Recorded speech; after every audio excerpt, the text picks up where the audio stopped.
กันเลยนั่นนี่โอ้ปลาหมักซิบนั่นนี่นะอมฉันไม่ได้สัมผัสรสชาตินี้มา800กว่าปีแล้วอุ้ยทำไมมันกินแบบนี้ทำไมมันกินเดิมๆที่ฉันเคยคุ้นเคยเอากินมาเลยมาเลยเออกินนี้รสชาตินี้ฉันคุ้นเคยเหมือนไม่ได้พบกันมา800กว่าปีแล้วค่ะว้าวรสชาติมันทั้งโอ้โหมันทำให้ฉันไอเลยโอ้โห เราก็จะหัว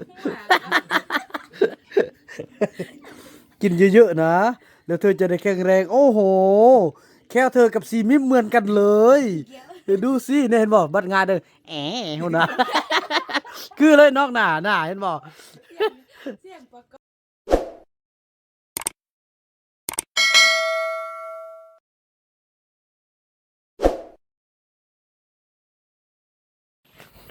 สบายดีท่านผู้ชมสบายดี FC ของบ่าวนำกันเบิดสู่คู่สู่คนพี่น้องเอ้ยเนาะบ่ว่าสิอยู่ภายในเลยอยู่ต่างประเทศกัน ต่อจากคลิป EP ที่แล้วเนาะที่เฮาได้เดินทางออกมาเนาะฮอดบ้านฮอดเฮือนละเกียมออกตลาดกันได้บาดนี่เมทาแพทย์เบิ่งอันนี้เบิ่งน้องอันนี้ให้เมทาแพทย์กินบ่น้องน้องมาปัดแม่น้องจะกินน่ะปัดครึ่งนึงปัดเมทาแพทย์ครึ่งนึงไอ้นุ่นกินบ่กินตัวสดเลยนี่อืมเอาฮะน้องนกกัดหอยเกาะไอ้นู่นว้าวเอากินแบบสดๆไป เรื่องที่ปากใจเอาอีกบ่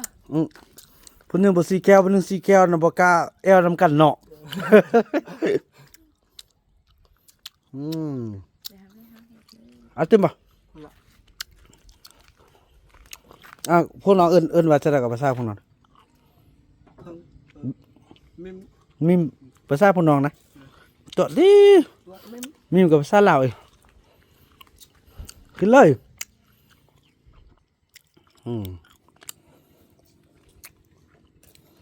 ดูกัดเลยกัดอย่าไปบิดกัดเลยนี่กัดนี่เลยกัดเลยนั่นนี่โอ้ปลาหมักซิบนั่นนี่นะฉันไม่ได้สัมผัสรสชาตินี้มา800กว่าปีแล้วอุ้ยทำไมมันกินแบบนี้ทำไมมันกินเดิมๆที่ฉันเคยคุ้นเคยเอากินมาเลยเออกินนี้รสชาตินี้ฉันคุ้นเคยเหมือนไม่ได้พบกันมา800กว่าปีแล้วค่ะว้าวรสชาติมันทั้งโอ้โหมันทำให้ฉันไอเลยโอ้โห เราก็จะหัว กินเยอะๆนะแล้วเธอจะได้แข็งแรงโอ้โหแค่เธอกับซีมิมเหมือนกันเลยเดี๋ยวดูสิเนี่ยเห็นบ่บัดงานเด้อหุ่นนะ คือเลยนอกหน้าเห็นบ่ เสียงประกอบดังแห ไว้เด้อนี่ไว้เด้อบัดละอาเด้อเกียมเด้อแหวะพุ่นน่ะเห็นนึงละไว้เด้อว้าวฮะน้องนกกินแม่แย่เนี่ยเห็นบ่น่ะย่ากันน้องนกกันอันเรายิบให้น้องกินขี้กินเคี้ยวน้องสิเคี้ยวบ่ กันเคี้ยวแล้วบ่คันเฮากินเราน้องทึกเลขนี่100 ล้านบาทเอากล้าบ่ ต้องห้ามหัวหน้าครอบครัวมาก่อนหัวหน้าครอบครัวกิน โอ้ไอ้เด้1 ล้านบาทไอ้ก็เอานะเดี๋ยวนี้น่ะ1 ล้านบาทไอ้ก็กินนะเดี๋ยวนี้น่ะเนาะบ่ถ้า100 ล้านบาทน่ะเนาะ1 ล้านบาทลูกก็เอาลูกนะโอ้เนาะแควคือกันซื่อๆน่ะนี่เห็นบ่มาลูกทิมมาน้องนกได้บ่รับผิดชอบพี่น้องเอ้ยเป่าบ่นำไทย1 ล้านบาทก็เอาบัดนี้กินมักอันนี้บัดนี้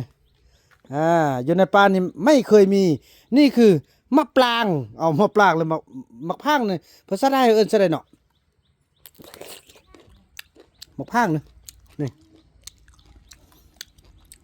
กิน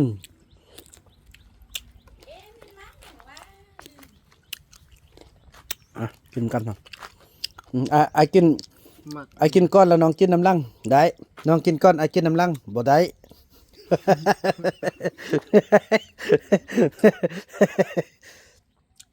ว่ากันมีเขาตัดผมแล้วตัดผมเลยเนาะ มันอึดนะพี่น้องเฮ็ดนอกนี่นะโอ้ยยอมรับไปไปออกตลาดเฮาบัดนี้อันนี้นอกอันนี้มกเด้อมกสู้อันใบเข้าสู้แม่นเฮาแพทกินเด้อพี่น้องเอ้ยเปล่านำก็สิได้แก้มเดินทางออกตลาดพบกันอยู่พุ่นแหละพี่น้องเนาะบ่แจ็บเทื่อนเนาะเอาแห้งโอเคโอ้สิได้เมื่อมาครับนี่แท้พี่น้องเขาก็จะฟ้าวเวียกเลยบ่ได้ก็บ่อยู่หั่นเนาะนี่พี่น้องเอ้ยพ่อเฮาก็ย่างไว้พอสมควรเนาะไอ้นนท์เนาะพุ่นน่ะอยู่เทิงบ่ได้พี่น้องเอ้ยอยู่กองนี่น่ะอยู่ตรงกลางบ่เป็นว่ำลงหั่นน่ะอยู่พักลุ่มนี่แหละบวมอยู่เทิงหั่นแหละกันสู้ซนก็ได้ไปแก้มเดินทางพบกันตอนต่อไปบาดนี้พี่น้องเอ้ยตอนนี้ละพี่น้องเอ้ยไป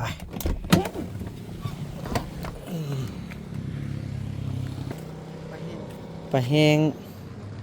แล้วก็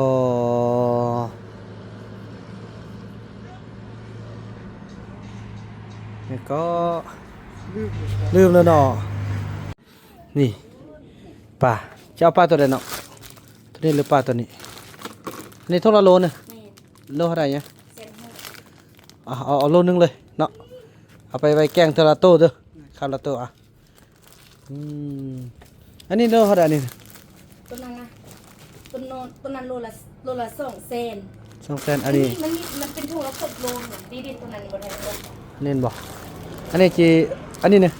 ครึ่งนึงหาที่พอจีเอาไปให้เขาไม่ทำแพทย์ช่วยไอกินได้เขากินไปกินจีแกงผักสู้เขากินนี่บวกแล้วก็แล้วเอาเลยอยากอะไรนะ เอาเพราะว่าไปแก้เมื่อยเขาเจ้าเขาเจ้าสั่งมาหัวหน้าเผาสั่งมานี่นะ ต้องได้เอาพี่น้องเลยคัดก็คือว่าแหละมันเขาแกเล็กแกน้อยโอเคนี่ถ้วยนี่น้องเอาละโอเคเอายังได้มันยังได้ถึกหรือบ่อันนี้เราก็ซีอันนั้นมันไล่แต่สิได้แบ่งเข้าครึ่งนึงเด้อเขาก็กินครึ่งนึงพอแบ่งใส่เขาครับเอาเลยเอาหยังไอ้นูนเข้ามาไข่แล้วได้มาหอดมาถึงละโอเคกินขึ้นผู้ มือได้ของกินหน่อยยังได้ถ้วยมีแล้วบ่วงมีแล้วหวดมีแล้วเนาะหม้อนึงมีแล้วครบหมดแล้วเนาะโอเคเซ็กบินเลยบานนี้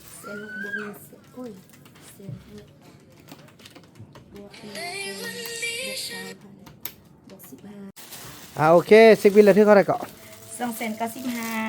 ซน 95เนาะโอ้ยพี่น้องเอ้ยเมื่อกี้ขออภัยได้เตาะเพลงค้างแล้วมัน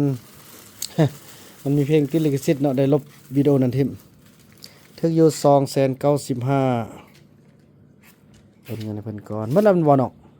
ได้แล้วเนาะบ้านนั้นมื้ออื่นมื้อฮื้ออาจสิเข้าไปหาเด้อสิเข้าไปหาโอนเงินแป๊บนึงก่อนบ่แม่นตัวนี้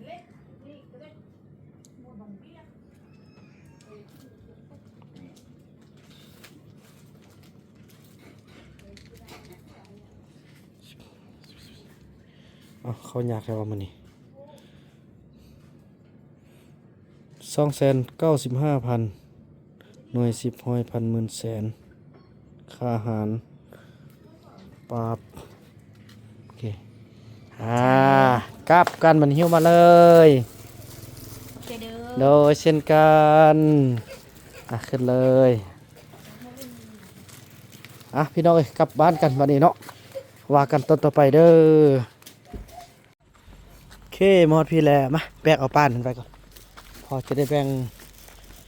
นั่นไปครึ่งนึงไม่นกไปใช่หรออาจจะแบ่งพี่กาให้กระสิได้เบิ้งท่าพวกน้องพุ่นกาพากันเบิ้งกันท่าเด้อ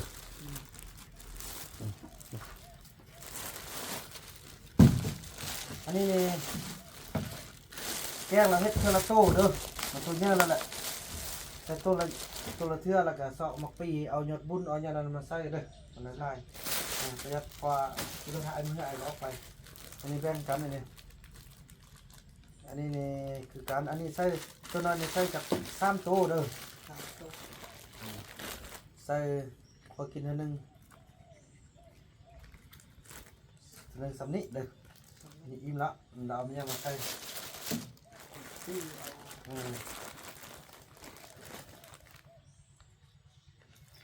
เอาเบิ่ง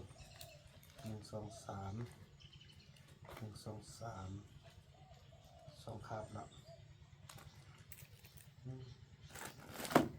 2 3โอเคมีได้อยู่1 2ครับ2ครับหรือว่าสัก2อันก็ได้พอแต่ชดน้ำหรือว่า3มันละได้เนี่ยไอ้ไว้ครัวสู้เขาไม่เท่ากินทีเดียวนี่เท่ากับบนได้จะขับไอ้บนละนี่ก็ขับเรา2ตู้แล้วนี่ครับ2ครับโอเคเดี๋ยว3ครับมือนึงนั่นแหละจะได้ละกา